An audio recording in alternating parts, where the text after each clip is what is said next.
Marlene, could you start by stating your name, spelling it for us, stating your agency and your position? I'm Marlene Young, Marleneyoung. I'm the Executive Director of the National Organization for Victim Assistance. We'd like to start by asking you how you got involved in the movement. What brought you to the issue of victims' services and victims' rights? Well, like many people, it was really by chance. I was looking for a job.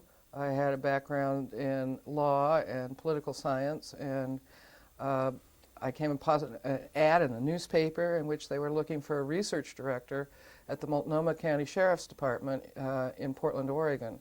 And I thought, well, they wanted somebody to do research on victims and the elderly, particularly. Read the ad, I thought, well, I'll go in and apply, and I did. Never thought I'd get the job, but got offered the job. I took it. Knew nothing about victims and knew nothing about the elderly, but I figured, well, research is research. So when I started to look at elderly crime victims, I went out and did a massive survey of elderly crime victims. And as I was doing that, I was asked at the same time by the sheriff to begin a demonstration project in serving them.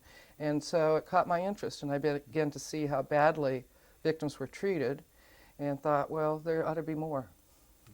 Now, how did you go from there to the National Organization for Victim Assistance? What was the transition or evolution of your career path? Well, there wasn't a lot of transition or revolution. As I said, I knew nothing about crime victims, and the way to get information, I figured, was to go to the library. I was a researcher, use the periodical index and see if there were any articles written. And I looked up the articles I found. There weren't a lot.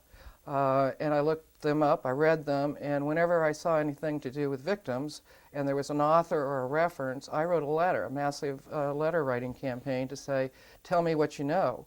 In the process, met a number of people who were running programs, doing research. There weren't a lot of them either. But in talking to them and following up with telephone calls and things like that, I said to all of them, at the same time as they were saying to me, we've got to find a way to get more information about each other, do some networking. And so we said, well, why don't we start an organization? And I talked to Sheriff Brown at the time, who was in the Multnomah County Sheriff's Office, Lee P. Brown, and he said, Marlene, never do anything locally. If you're going to do something on a basis of networking, do it nationally. It'll give you a lot more information. So that was really the genesis of the idea from my perspective. Okay. You're one of the people who actually were there at the beginning of this field. I wonder if you could describe for us what was it like then, and how has it kind of evolved over the years as to where we are now? I actually feel like I came in not really at the beginning, because I really began working in 1975, and I knew that there had been other programs, and I knew there had been other interests. And one of the things that struck was the field of victimology, which had begun in the last before 1975 internationally, that we had a lot to learn from that. And it also struck me that there was a dearth of knowledge, if you will.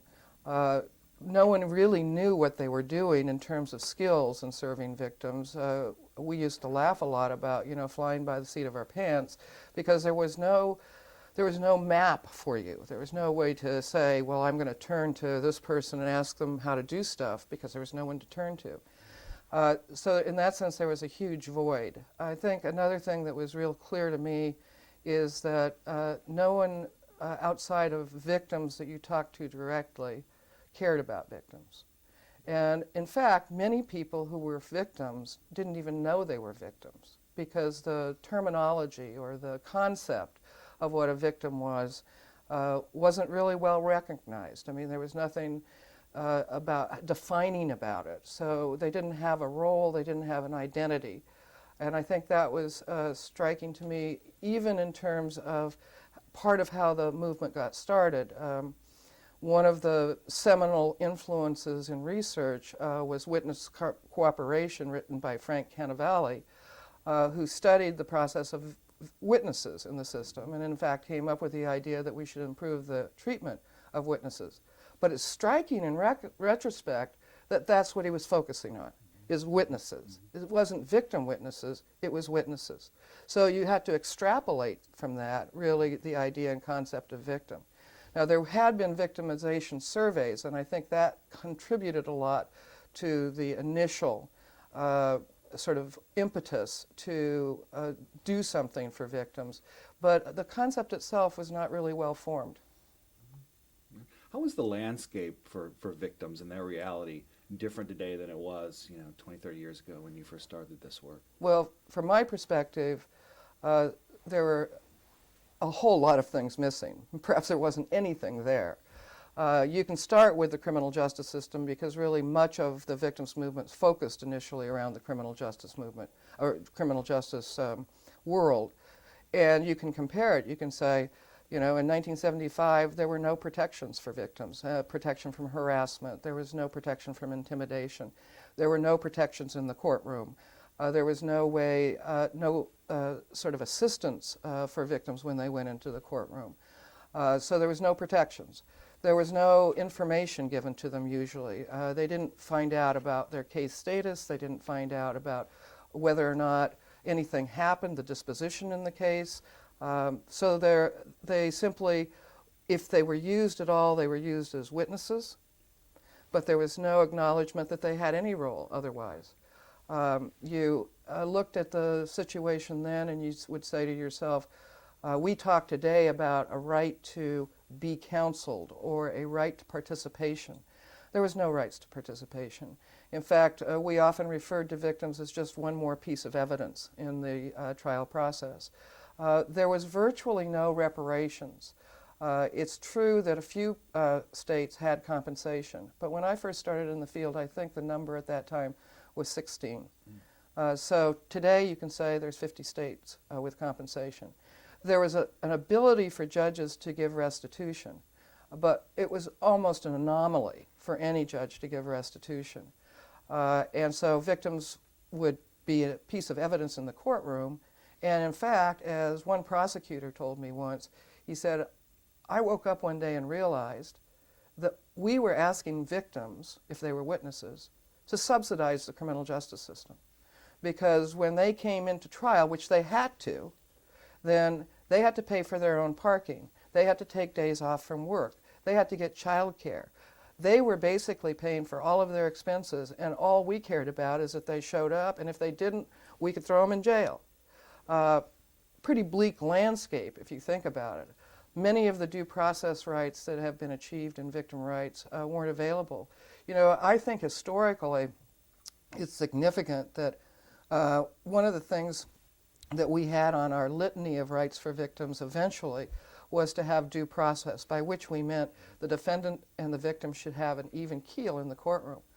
Well, one of the big issues as early in the 70s, and certainly earlier than that, but one of the big issues was that in jury selection in many states, defendants had the right of 3 strikes to every 1 strike for the prosecution.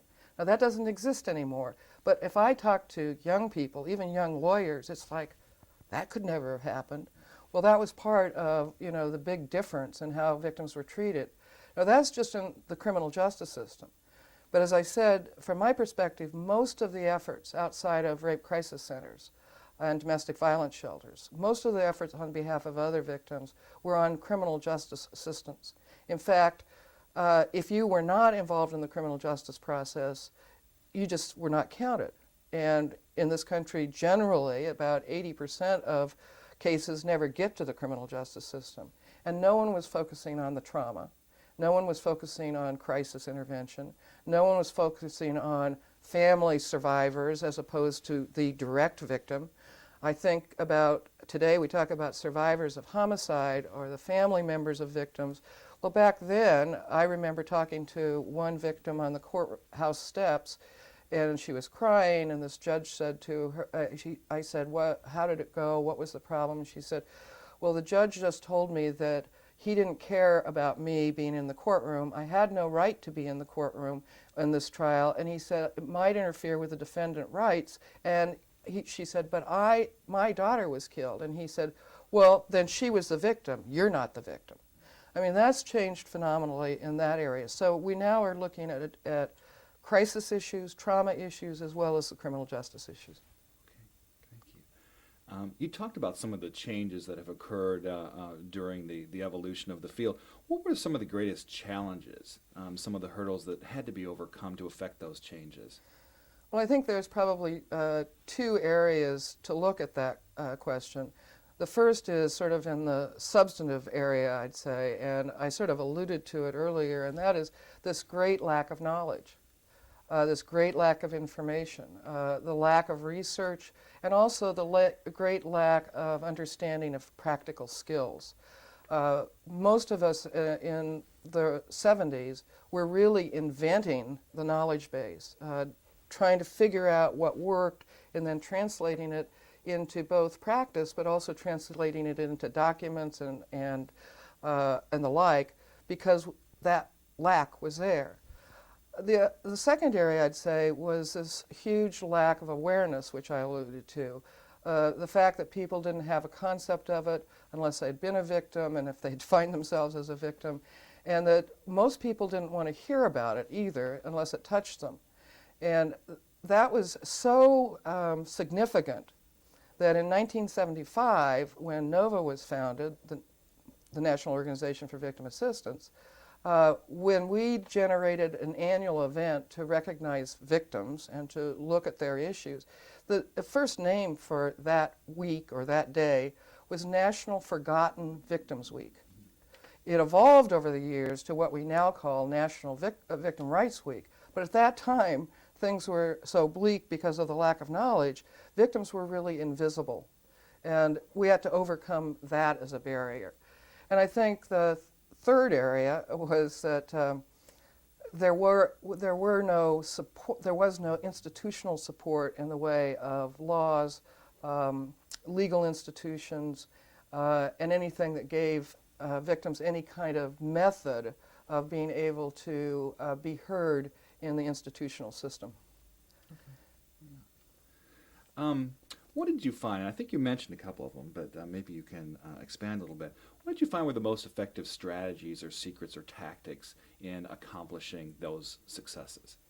You mean in overcoming those kinds of things? What did you find as the most effective way to create the change that victims were seeking?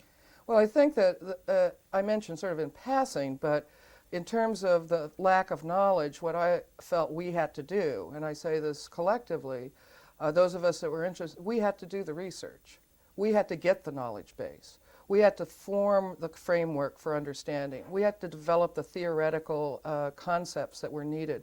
And we had to publish them, to research and publish them.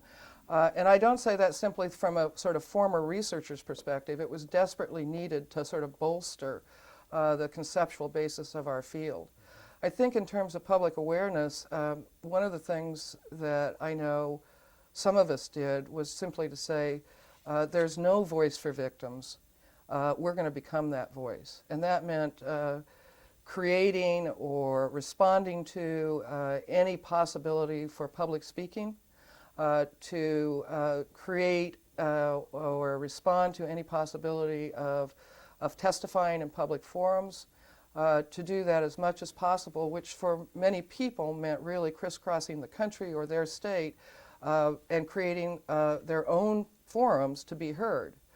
Similarly, I mean, in the same vein as we did with NOVA and sort of for general victims, that was clearly the same strategy that was used in the development of the rape crisis world, because there were consciousness-raising forums that were going on, and we were doing consciousness-raising as a strategy to overcome this sort of lethargy and lack of recognition. I think in the third area of legislation and creating a legal framework, again, we were in a position, not just at the federal level, but of actually drafting legislation, getting it introduced, and making sure that we followed it through the legislative process. Now, one significant difference in terms of strategy from other movements or other kinds of areas is that we knew, because we didn't have the support of the public generally, that we were not going to be able to create this massive grassroots uprising that has accompanied some major pieces of legislation.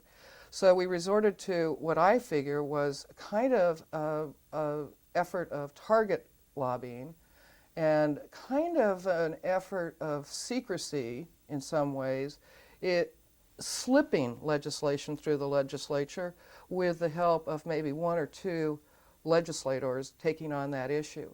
And that was much better for us than trying to either do grassroots efforts or even trying to do a lot of awareness within the legislature, because we would find opposition. While there might not have been opposition to sort of the general idea of victim rights, I mean, who can argue with it even once you've pronounced what they should be? Who can say they're against victim rights? What you would find is the law enforcement organizations or the prosecutorial organizations or the judges' organizations or whatever would oppose them because they saw the possibility that it meant more work for them, more money, less resources. I think one of the great stories of those early years was in 1980 when NOVA decided to change National Forgotten Victims Week to National Victim Rights Week. One of the things we did at the same time was to say, well, now we've changed the name, what exactly are those rights? So we came up with a list of 7 basic rights. And I kind of alluded to them earlier, but they were the right to protection, the right to information and notification, the right to counsel, the right to reparations, the right to property and employment, the right to due process, and the right to dignity and compassion. Well, when we first did that, our board of directors gave me the mission of assembling, we were so, I think, naive, but assembling a national group of criminal justice practitioners together from national organizations. And the idea was I was going to go present this to them, and they would endorse it, and we would all be able to go back and take them to the states and get them implemented. So we put this list together, and at that time, the head of the list was dignity and compassion, which was overarching. And I got to this meeting, and there were about 28 representatives, which was pretty good. There were judges that were there. There were, and these were all organizational representatives: National Sheriff's Association, the International Association of Chiefs of Police. We had probation people there, correctional people, and the like. And I presented this great document of these 7 basic rights. And after I presented it and I gave a little talk, there was a lot of shuffling around the table. I mean, it was like people were real uncomfortable. And I remember one of the, and I think it was the National Sheriff's Association representative at that time, after a few minutes of uncomfortable silence, raised his hand, and I called on him, and he said to me, "Marlene, those are great ideas. Those are great ideas. But," he said, "first, I don't think you can include the right to dignity and compassion in that list." And I said, "Well, why?" He said, "Well, you know, law enforcement officers know what dignity and compassion is. But," he says, "prosecutors don't." Well, the representative from the National District Attorneys Association got up, stood up, and said, "Well, I disagree." He said, "Law enforcement officers may know what it is, prosecutors may know what it is, but," he said, "judges don't." And in essence, they refused to endorse not only the document and that particular section, but none of them wanted to endorse it, not because they didn't, you know, they disagreed with the concept, quote unquote, but some other organization couldn't implement it. So they all got out of it that way. Well, I think that's kind of instructive about the opposition when we were going into legislation. So the idea of target lobbying, keeping it a secret in one sense till the bill got to a point where it had to be passed on the floor or whatever, I think was very effective.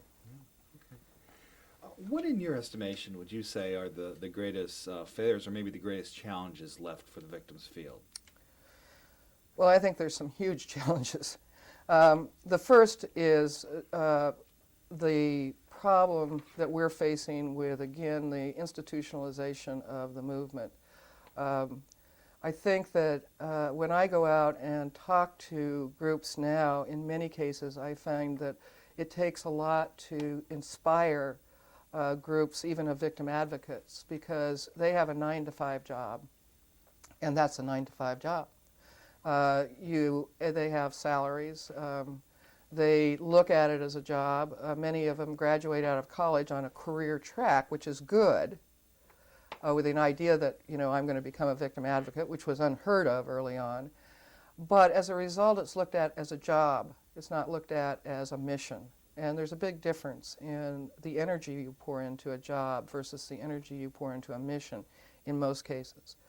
I think the second challenge is the ongoing challenge we've had all these years is funding. We have the Victims of Crime Act today, and that's great. It's probably one of the best accomplishments of the field to establish that as a piece of legislation. But it seems like it's always in jeopardy. It's not in jeopardy of repeal, but the fund that is set up through the Victims of Crime Act is always in jeopardy of being raided. And that's at the federal level. At the state level is the same. States that are funding victim services, a lot of them are undergoing budget problems now across the board. And one place to look is victims funds or to transfer them. I was astounded just this year when I heard that the state of Nebraska had introduced legislation to reduce their compensation program to $20,000 a year. I mean, that's not enough to begin to compensate, in many cases, one victim. And that's a challenge to maintain our funding, improve our funding, so that we have the resources available. But I think there's other challenges because there's new things on the horizon. I foresee, in one sense, that we will be eventually challenged with all the new victims, quote unquote. We've been serving well what I call the traditionally served populations. They weren't traditionally 20 or 30 years ago, but you can usually find a domestic violence program someplace in a state, if not in every county. You can usually find a rape crisis center or somebody serving sexual assault victims. There are usually someone there to serve child abuse victims. And in most prosecutors' offices, there are victim witness programs and the like. So the landscape's changed a lot, but it only really serves those kinds of victims. We haven't yet begun to serve the victims of financial exploitation. We haven't begun to serve victims that have been victims of terrorism because we never really have been exposed to it, and I suggest that's going to be a major field. We haven't yet really begun to even think about victims of war, which could be a major challenge for the field as a whole in the next few years. So we haven't begun to address victims who are immigrants, who are refugees. We haven't done well enough even in the traditional fields to reach those people of color, those people who are differently abled. All of these are victims that are left to be served. Well, I think that can last for a generation at least. Okay. Well, we talked about failures. Now I was wondering if you could tell me what you perceive as the greatest accomplishment of the victims field today. Well, again, it's always hard to pick the worst victim case. Similarly, it's hard to pick the greatest accomplishment. I think probably the biggest turning point, if you're looking at it historically, in the field was the production of the President's Task Force Report in 1982, because it was the seminal force behind the Victims of Crime Act and the seminal force behind establishing the idea and the recommendation for a federal constitutional amendment. I think that was a major turning point in one sense. So legislatively, or if you think about it in terms of public policy, that was probably the beginning. In services, I think there was a huge turning point when NOVA was helpful in developing the whole idea of crisis response. I mean, it was one of the interesting aspects of that was the fact that NOVA was able to distribute and send 700 volunteers to New York in the aftermath of the terrorist attacks on September 11th.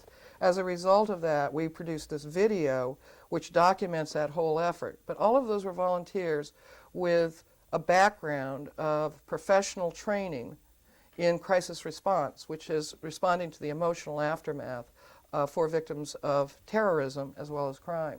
That was a huge turning point to have established that back in 1986 so that we had the knowledge to do that in the year 2001. Okay. What, in your estimation, is needed to continue the growth and professionalism of the field? Well, I could say training, training, training, education, education, education. In those two ways, there is no doubt that people today, we have thousands, tens of thousands of victim advocates across this country. And having been out there and doing some training and doing some speaking, I am absolutely woefully aware of the fact that many of them have had no training and are working with victims. Some of them have been in the field, if you call it being in the field, attached to their programs, working for 3, 4, and 5 years and never have gone through any training. We have to make education available. I believe we have to, in this sense, make it at no cost or little cost, which is not available at that level today. I think that's the responsibility that goes with the Victims of Crime Act. If you're going to give support to programs, you need to give support so that they have training and education. And it's the one big sort of gap in the Victims of Crime Act originally, was that no money was allocated in the original formula for training and technical assistance. So I think that we still are looking at that as we look to try to professionalize. The second is, I believe strongly and fervently, we have to begin a process of certification.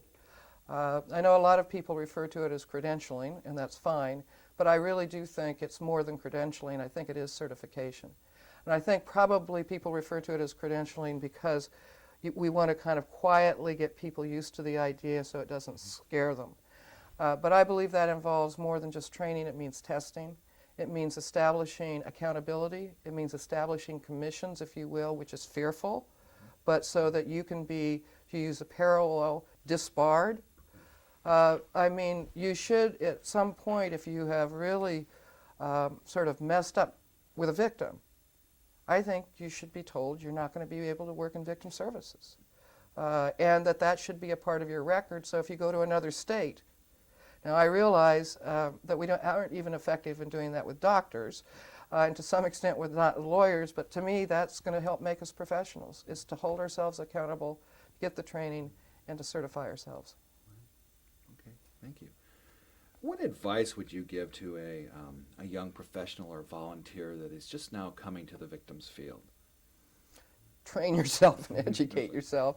I won't repeat my sermon on that, but I think that has to be the starting point. Don't get into this field unless you're willing to do that. I think the second thing I would say is don't get into the field if you're getting into it for a 9-to-5 job. This job is not for you. You know, victims are victims at any time, and most of us know that some of the, quote, worst cases happen on Friday night or on Saturday, your weekends, or Christmas holidays, or New Year's, whatever. And you have to be available for that. You have to be willing to commit yourself to that. And if you don't like it, and when I hear people complain about those kinds of things, and they say, you know, I don't want to carry, you know, the beeper, or I don't want to be on the hotline, I'll do this part of the job and not that part of the job, I say, well, get out of this field, because you don't belong here. You only belong here if you're willing to be of service to victims. So I think it's a very important lesson for people when they come here. The third lesson, I would say, is because of that aspect of the job, prepare yourself and know yourself well enough that you can manage the stress.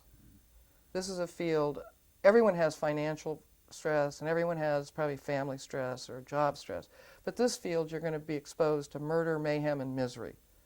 And you need to prepare yourself to be able to take that in and survive.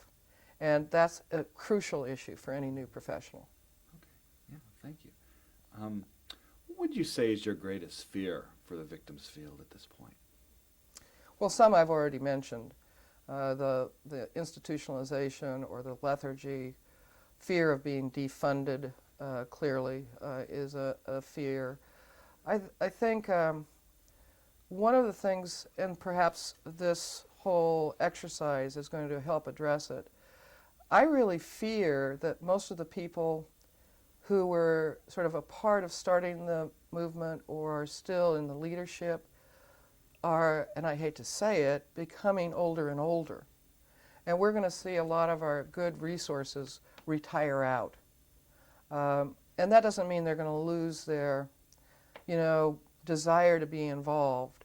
but we're going to lose their energy. We're going to lose their knowledge. Much of what is transferred in knowledge in the victims movement today is not written down. I mean, if you think about conferences and you go to conferences, you know, NOVA has probably the largest conference in the world annually. And every year there's a call for quote-unquote papers. Well, it's really a call for workshops. No one writes a paper. They all come and they explain what they do, and that's all great. And they go home. They may have a handout or something, but there's no documentation of that. You think if you go into a university, and I'll probably offend somebody who looks at this sometime, but you go into a university and you take a course, there are not good textbooks out there for victim assistance. Now, there's some victimology textbooks, but victimology is not the same. There's not good textbooks. So we're here, you know, 20 or 30 years after the movement has started. We're looking at professionalizing the field, and there's very few good documents. And that's difficult to think of because where's the legacy? I mean, this exercise, this project, goes to record some of the history of where we've been. But in terms of recording the actual knowledge and transferring the knowledge, we don't have a project to do that in documentation. Mm-hmm. Okay, good point. What else do you want to add? Anything that we haven't raised in the questions that you'd like to make sure makes it onto the record here? Nope. Nope. Covered everything. Yeah, well, all that I can think of now. Great. Thank you, Marlene. Thank you.